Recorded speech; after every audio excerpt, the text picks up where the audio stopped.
siya nagparamdam. So, I will pick another winner, guys, sa video na ito.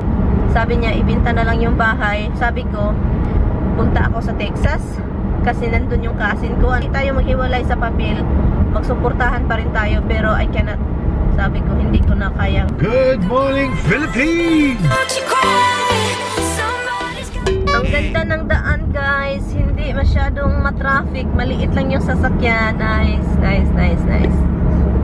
But anyway, ito nga music ko. Hindi ko alam kung bakit. Ano pang Christmas. Anyway, i-separate ko tong video. I'm gonna start now. Separate siya. Anyway, binalik ko itong damit kasi para matago yung mga ano ko sa kamay. Yung mga pasa ko from Poison Ivy. So, kaya binalik ko ito long sleeve.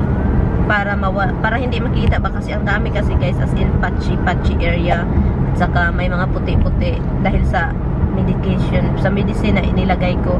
Andito sa leeg hindi ko ito matago, parang nawawala naman siya, parang okay naman dito, pero nilagyan ko siya ng vitamin E oil guys dito dahil para mawala yung scar kapag nandito yung scar guys na malaking itim, ay nako talaga. Kasi iba yung skin ko pag may scar dyan na talaga siya. Pero hopefully sa vitamin E oil mawala siya, hopefully. And cloudy ngayon. Iwan ko. So, ibahin ko itong video guys, i-upload ko ito separate video from today's vlog. Dahil gusto kong i-address yung vlog ko na, di ba nag-vlog ako na sabi ko na ang tawag nito yung may dinadaanan ako, may dinadaanan masikip na daan about sa yung may pinagdadaanan ako guys. And yes, meron talaga, pero di ba I told you na I will explain to you, pero I think guys yesterday finifilm ko siya and then I edit it after, and then pag-edit ko parang nag-edit ako ba, nakikinig sa sarili ko kasi nilabas ko lahat yung nararamdaman ko sa video, yung kung ano man yung mga nangyayari, ganyan nilabas ko lahat sa vlog, sa video na yon. And then when I was editing it guys, nakikinig ako sa sarili ko, parang iba, kung iba man yung tao, ako nga parang nagrabihan ako ba, parang ini-open ko na lahat yung kung ano yung mga nangyayari, na kung ano man yung nararamdaman ko, na open ko. And so, nakikinig ako sa sarili ko, sabi ko, I think I have to delete this. Inopen ko na talaga lahat sa yung talagang mga pangyayari, mga lahat-lahat, yung story na yon, yung mga naramdaman ko at so kung sino man ang involved or ano man ang nangyayari, ganyan. Kasi parang na-over na. Pero pag may mga taong hindi makaintindi or nagrabihan na, parang open book na talaga ako, at pati mga little bit discussion here and there or mga problema namin na mag-asawa, na-open ko lahat. Pero sabi ko, hindi ko na, dinidelete ko siya guys. I'm sorry, I know I told you, nag-promise ako na i-share ko sa inyo. So meron akong i-share sa inyo, konti lang, pero hindi na buong buo. Parang naghubad na talaga ako sa inyo yung vlog na yon, nung video na yon, as in yes, meron akong naramdaman. Pasensya na guys ha, kung sana makaintindi kayo na hindi ko na mai-open lahat-lahat. Ito kasi yung mga problema sa mga may nag-vlog, ibang mga relasyon, okay? May mga karelasyon, may mga problema. So, ito talaga, yung mga vlogger guys, hindi naman lahat na nakikita ninyo kasi yung mga vlog ba na parehas ko, hindi naman malaki channel ko, pero nag-vlog ako, I posted a video on YouTube. Pero, di ba yun, nakikita nyo happy, yung mga mag-family, mag-boyfriend, happy, parang walang problema yung mga may mag-asawa, may mga anak, parang walang problema, 'di ba? Kasi hindi nila ino-open. Pero ako kasi open po kasi ako. Pero I decided not to, like, isasabihin ko sa inyo guys kung ano mga pangyayari, yung ano nararamdaman ko, kasi ito na talaga parang diary ko. Pero if I open up like everything na talaga, parang napag-isipan ko ba na parang stop ko na ako doon.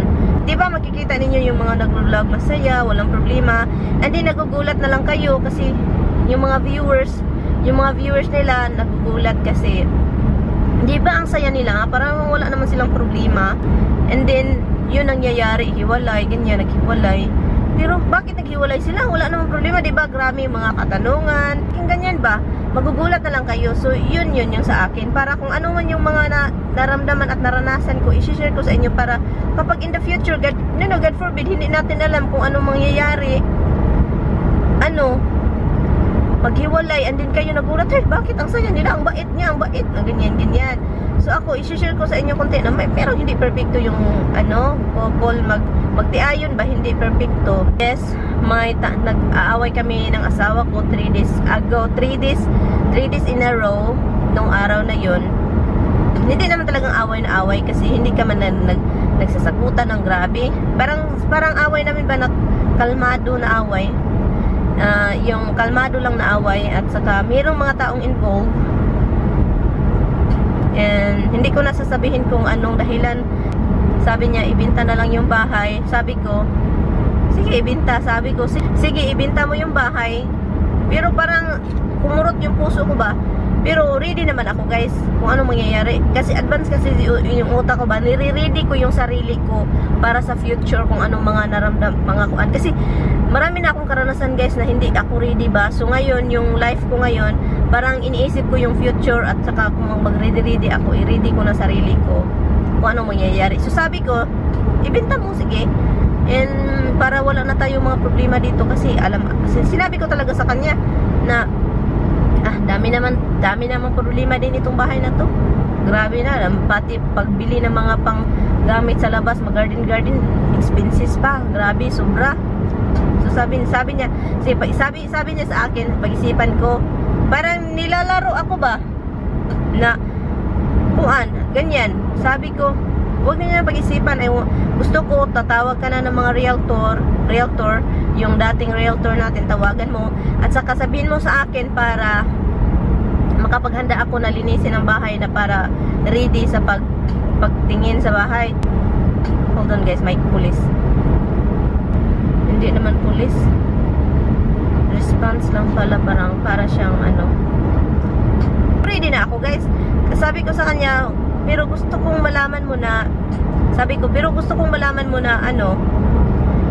na parang imposible nang babalik ako sa dating bahay.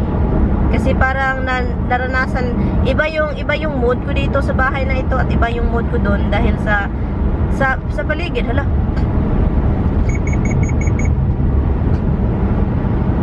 uy, may mga itik doon ay. Hala, uy. May nga maliliit na pato. Nagparid sila ba? Tumatakbo, nagparid. So, hala, iniwasan namin. May katabi akong sasakyan. Iniwasan namin dalawa din. Dito ako sa gilid. Doon siya sa gilid. Kasi nasa gitna, naglalakad. Hala, uy, mga magkapatid. Maliit na itik. Hala, uy, kawawa naman yun. Uy, sana hindi maligsan. So, bilisan mo na siya. Kasi gusto ko lang malaman. Sabi pa niya, pero pag-isipan ko muna yan na. Sabi ko, wag mo nang pag-isipan. Kasi, gagawin mo na. Nasabi mo na, so gagawin mo na. Huwag ka mo nag-isip-isip, para ako lang pinaglaruan mo. Ready na ako. Kung anong mangyayari. Sige na, go. Sabi ko. Na pinupupus ko siya, parang I force him ba. Kasi, huwag mo akong paglaruan. Kasi, dahil nag-aaway tayo, sabihin mo yan, huwag mo akong paglaruan. Sabi niya, mag-abang tayo ng ng apartment. Mag-abang tayo ng apartment. Sabi ko, nasabi mo yan, mag-abang ka ng apartment, pero for sure hindi mo magawa yan. Pero gawin mo lang talaga yan. Pero gusto ko lang malaman mo na hindi ako makababalik dun sa isang bahay. And I will be bringing Roxy with me, and I probably punta ako sa Texas kasi nandun yung cousin ko, and I will try to ask her if maka-stay ako doon, at saka maghanap ako ng trabaho, at I'm gonna still continue vlogging. Sabi ko sa kanya, pero madala ko talaga si Roxy kasi ayaw kong iwan. Kasi sobrang mahal ko yung asong yun. Kasi siya talaga yung nagbigay ng saya as in sa buhay ko. Si Habs, yung mga pets ko, yun sila. Pero si Roxy talaga parang sa akin ba, parang anak talaga ba. Silang lahat, guys, parang anak. Pero yung parang may si Roxy, imposible namang iwan ko silang lahat. At hindi ako magdala. So, yung isip ko andito lang. So, for sure, yung hindi naman pabayaan ng asawa ko sila. Pero sabi ko, hindi tayo maghiwalay sa papel. Magsuportahan pa rin tayo, pero I cannot. Sabi ko, hindi ko na kayang magtira doon sa isang bahay. Parang mentally ko ba, parang iba doon sa bahay na yun. Dahil sa kalat, dahil sa buong bahay na wala kang malilingunan na magandang lugar. okay naman, hindi ako galit kasi yun naman talaga yung life, hindi naman perfecto yung life saka marriage. So yun, so parang okay na, masaya naman ako guys sa kanya guys, mahal ko yung asawa ko guys. Pero kapag ganyan yung mga usap-usapan na gawin mo, Ginoo ko, gawin mo. Alam ko naman na mahirap, grabing gastusin sa bahay, pati mga mag-garden ang mahal-mahal. Paano na kaya yung bahay na yung anuhin ang mahal-mahal? So sabi ko sa kanya, sige na, anuhin mo na yan, ibinta mo na. Nangarap din ako magkabahay. Matagal guys, nangarap ako magkabahay. So sobrang saya naming mag-asawa na nag-decide na kaming bumili ng bahay ba, at saka talagang nagdesisyon na siya na ready na siyang magkabahay. So yun, masaya ako doon. And hanggang ngayon, wala na siya, hindi na siya nag-open up, pero ako na lang yung nagsasabi sa kanya na ibinta mo na. So yun lang guys, and so sana maintindihan nyo guys, hindi ko na talaga yung anong mga dahilan yung starting talaga ng pag-uusap namin kung bakit ganun yung usapan. Anyway, meron akong i-add na nasasabihin. Yung second winner ng giveaway ko guys, hindi nagparamdam. So I will do another giveaway. No, not another giveaway. The first giveaway, diba, nag-promise ako guys na 2 winner. And 2 winner siya. Isa lang yung nagparamdam, si Josephine, Latimba Josephine. Siya yung nagparamdam, and then yung isa hindi. So it's been weeks already. It's been few weeks already na hindi siya nagparamdam.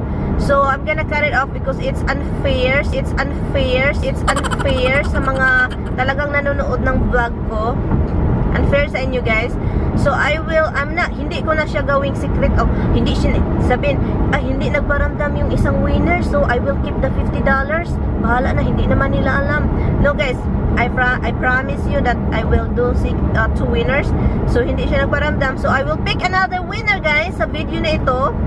And so comment lang kayo, and I hope nakasubscribe kayo and like also, and leave a comment down below. Yun lang. And yeah, so iyan ko na dito guys, and I will see you guys in my next video vlog. Ito for today, pero I separated this clip para lang i-separate siya sa vlog for today. I'm on the way pala sa bahay ng biyanan ko. Puntat ko yung asawa ko, at kasi hindi siya pumunta sa bahay namin kasi para makuha niya yung kapatid niya sa ospital. Thank you guys. I will see you guys later. Thank you. Bye.